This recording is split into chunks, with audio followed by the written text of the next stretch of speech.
నేను దీన్ని చాలా సిస్టమేటిక్గా ఆలోచిస్తాను. 2 విషయాలు ఆలోచించుకొని మీరు వర్కౌట్ చేయండి. నవేడేస్ మీరు వచ్చి ఫిజికల్గా పనిచేస్తున్నారు, ఫ్లెక్సిబుల్ వర్కింగ్ వచ్చేసింది. నాకు ఎప్పుడు పని కావాలంటే అప్పుడు పని చేయించుకుంటా, నాకు ఎప్పుడు టైం ఉంటే అప్పుడు పని చేస్తా.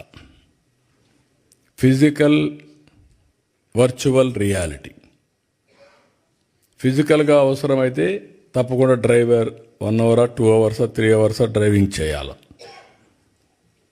ఇప్పుడు బార్బర్ ఉంటాడు, సెలూన్కి పోవాలి, 1 hour 2 hours పని ఉంటుంది.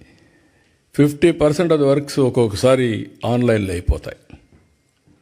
ఇలాంటివి ఉన్నప్పుడు నేను ఏం చేద్దాం అనుకుంటున్నానంటే, మీరు కూడా కోఆపరేట్ చేస్తే ఆంధ్రప్రదేశ్లో ఇంటి దగ్గర కూర్చొని వర్క్ ఫ్రమ్ హోమ్ అవకాశాలు ఎక్కడుంటాయో ప్రపంచంలో మొత్తం తీసుకొచ్చి ఆంధ్రప్రదేశ్ని ఒక వర్క్ ఫ్రమ్ హోమ్ హబ్గా తయారు చేయాలని నా కోరిక.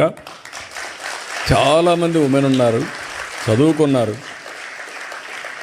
ఇంట్లో చిన్న చిన్న పనులు ఉంటాయి, పిల్లలను చూసుకుంటారు, వంట చేసుకుంటారు, కానీ ఒక 5-6 గంటల టైం ఉంటుంది. ఆ 5-6 గంటలు కానీ పనిచేస్తే 40,000-50,000 రూపాయలు మినిమం ఆ తెలివితేటలను బట్టి డబ్బులు వస్తాయి.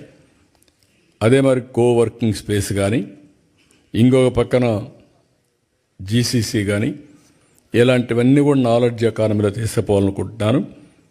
ఇన్వెస్ట్మెంట్ ఒక పక్కన, ఇంకొక పక్కన మీరు అందరూ కానీ ఎక్కడికక్కడ వర్కౌట్ చేస్తే ఇక్కడ కంపెనీస్కి అవసరమైతే మ్యాన్ పవర్ని ఫిజికల్గా కానీ వర్చువల్గా కానీ రిక్రూట్ చేసి మనం ముందుకు పోయే పరిస్థితి వస్తుంది.